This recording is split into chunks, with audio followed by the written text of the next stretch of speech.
Pada kesempatan kali ini, saya akan mendemonstrasikan website yang telah saya buat, yaitu Media Pembelajaran Statistika Ukuran Pemusatan Data. Nah, ini merupakan halaman awal atau halaman login, di mana kita diminta untuk memasukkan nama dan memilih kelas. Nah, ketika kita tidak memasukkan nama ataupun tidak memilih kelas, maka akan muncul sebuah peringatan.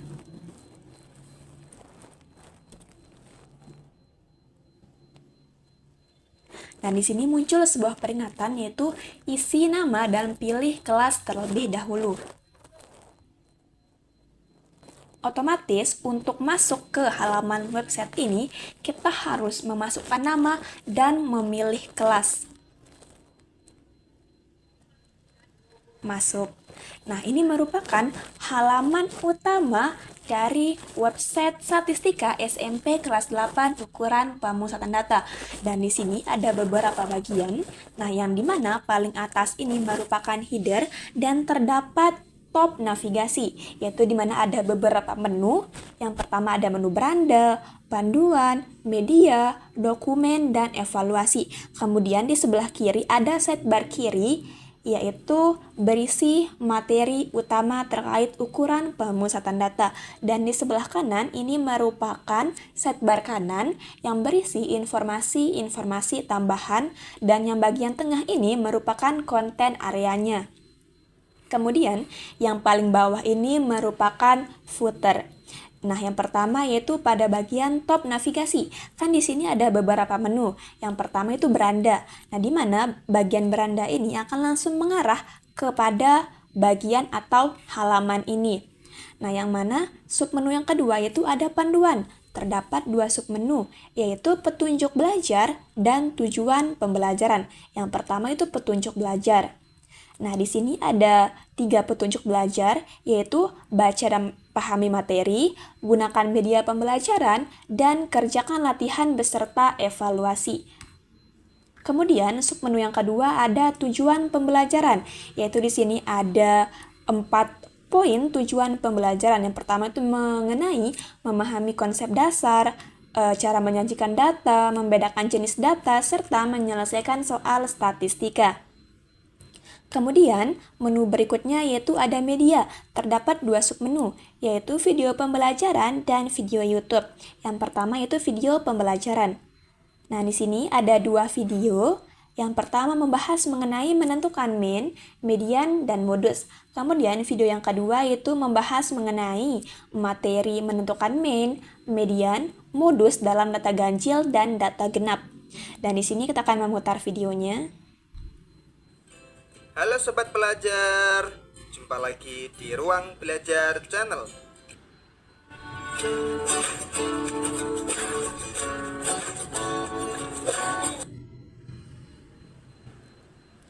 Nah, dari yang terlihat bahwa gimana ketika kita sudah memutar video yang pertama dan memutar video yang kedua, otomatis si video pertama itu akan langsung mati.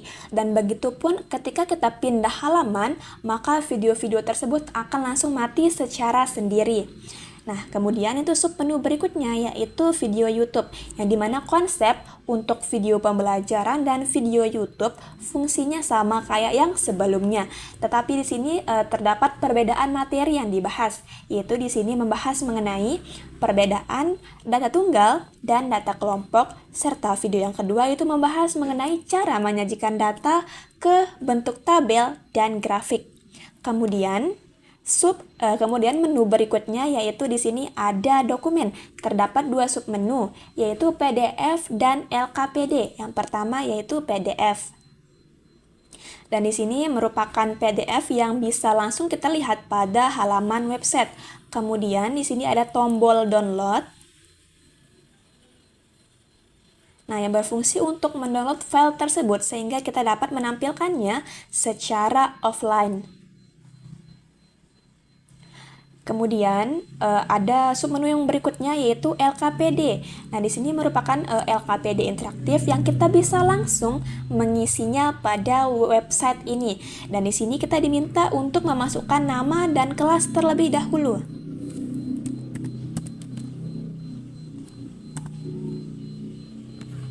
Dan di sini ada petunjuk pengerjaannya, ada materi pengantarnya yaitu mengenai main, median, dan modus serta median dalam bentuk tabel dan dalam bentuk diagram batang.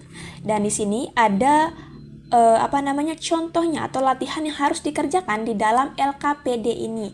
Di sini kita akan memasukkan jawabannya.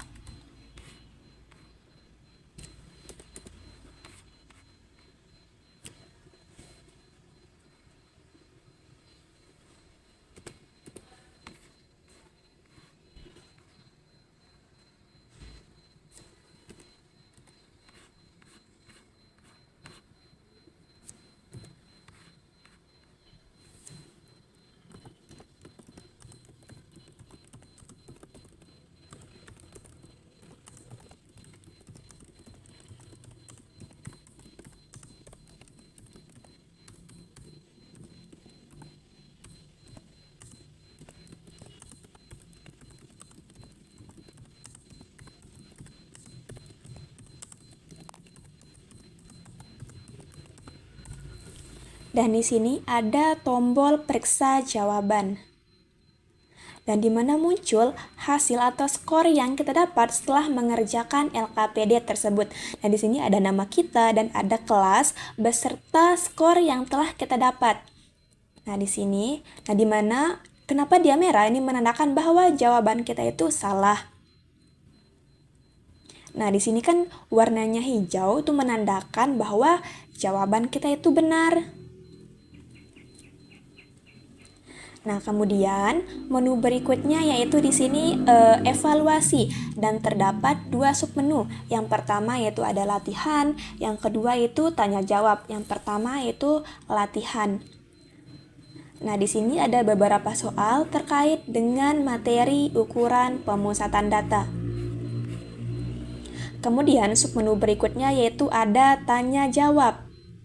Dan di sini kita bisa memasukkan pertanyaan apa yang ingin kita tahu. Semisal kita akan bertanya mengenai apa itu mean. Nah, di sini muncul jawaban mengenai pengertian apa itu mean.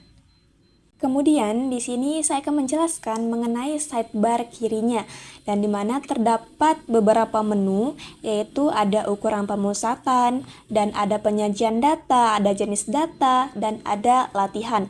Yang pertama yaitu di sini mengenai ukuran pemusatan data dan ada beberapa submenu di dalamnya. Yang pertama itu ada main data tunggal, main data kelompok, median data tunggal, median data kelompok, modus data tunggal, dan modus data kelompok. Yang pertama yaitu mengenai main data tunggal. Dan di sini ada pengertiannya, ada rumusnya, dan ada contoh soal terkait dengan main data tunggal. Kemudian juga ada sifat dari main data tunggal itu sendiri. Kemudian submenu berikutnya yaitu ada main data kelompok. Sama, berisi pengertian, rumus, langkah-langkah untuk menghitung main data kelompok. Kemudian juga ada contoh soalnya. Dan submenu berikutnya yaitu median data tunggal.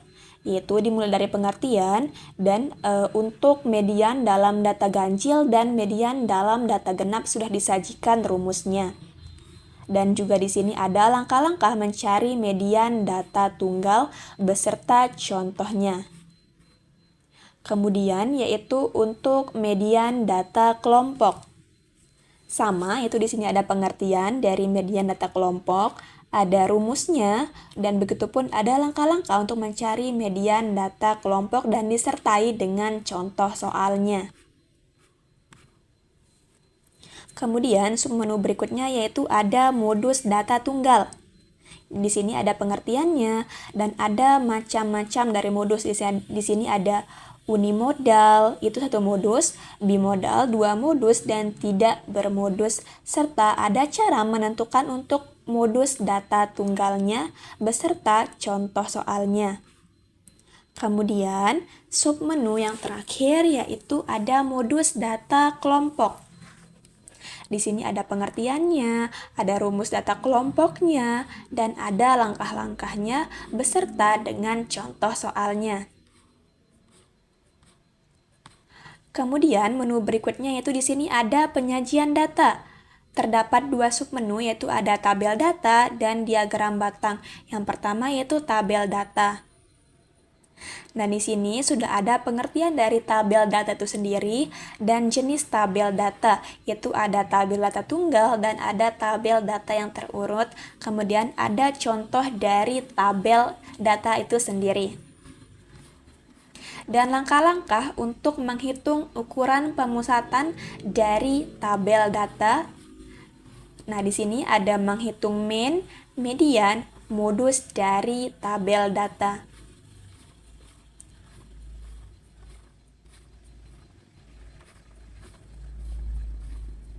Dan di sini juga disertai dengan adanya latihan beserta lihat jawabannya.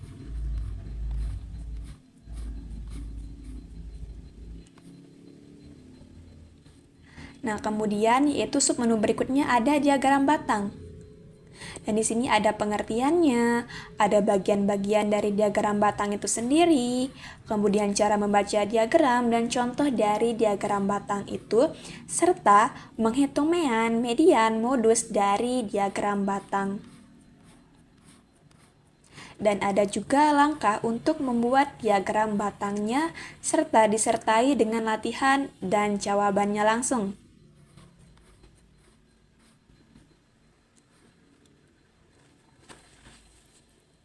Kemudian menu berikutnya yaitu ada jenis data dan terdapat 3 submenu.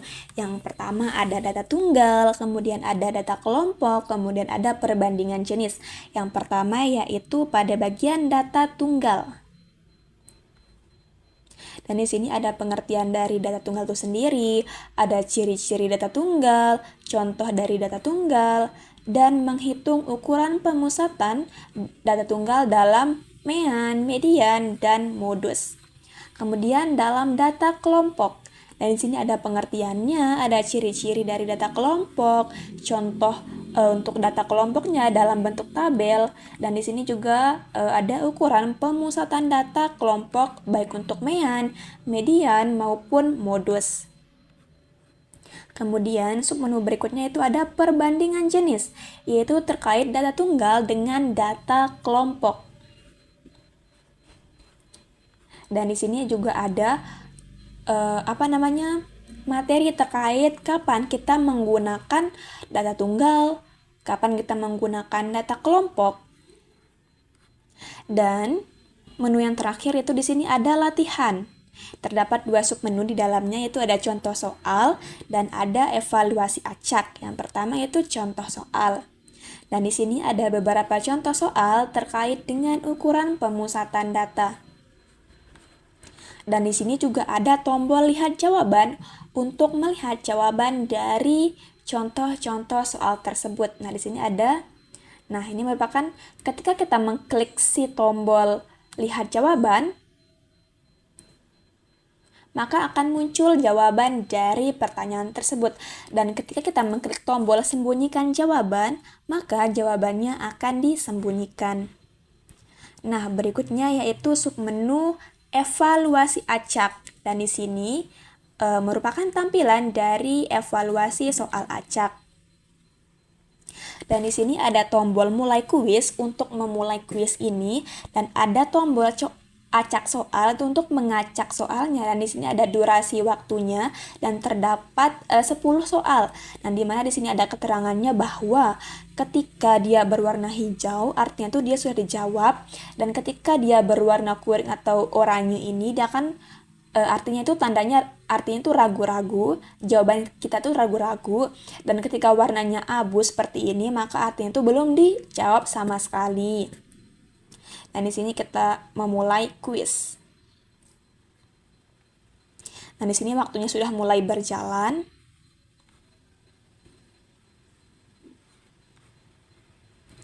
Next, untuk lanjut ke soal berikutnya.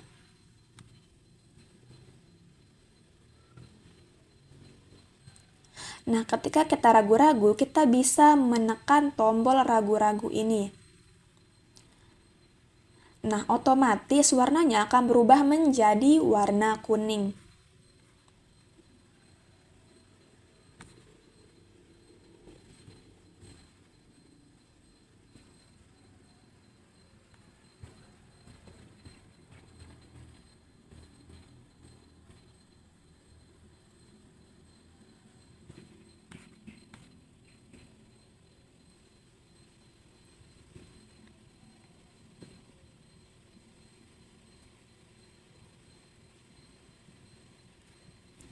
Dan di sini dia langsung ke submit sendiri. Kenapa? Karena waktunya sudah habis. Dimana di sini sistemnya itu ketika waktunya sudah habis, maka si quiz ini itu akan mensubmit dirinya sendiri. Nah, di sini kan terlihat ada yang warna merah dan ada yang warna hijau, di mana yang warna merah ini menunjukkan jawaban kita itu salah dan yang hijau ini menunjukkan jawaban yang benarnya. Nah, di sini muncul nilai yang kita dapat yaitu 20 dengan Nisa ini nama sebagai pengguna yang mengakses kuis ini, dan di sini benar kita itu 2 dari 10 soal yang ada. Nah, kemudian yaitu di sini bagian bawah yaitu bagian footer. Terdapat footer kiri, tengah, dan kanan. Di sini pada footer bagian kiri itu tentang website yang berisi profile website, di mana ketika kita mengkliknya dia akan langsung mengarah ke bagian beranda yang ini. Kemudian untuk footer yang tengah yaitu di sini ada media sosial, itu berupa Instagram. Dia akan langsung mengarah ke bagian Instagram.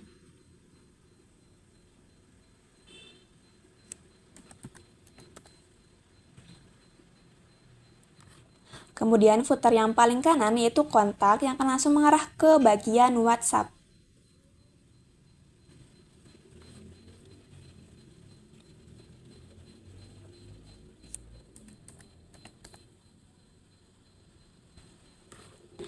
Dan di sini merupakan sidebar kanan yang berisi informasi-informasi tambahan, yaitu di sini ada target nilai dan ada tips materi terkait MEAN, median, dan modus, dan kata-kata motivasi.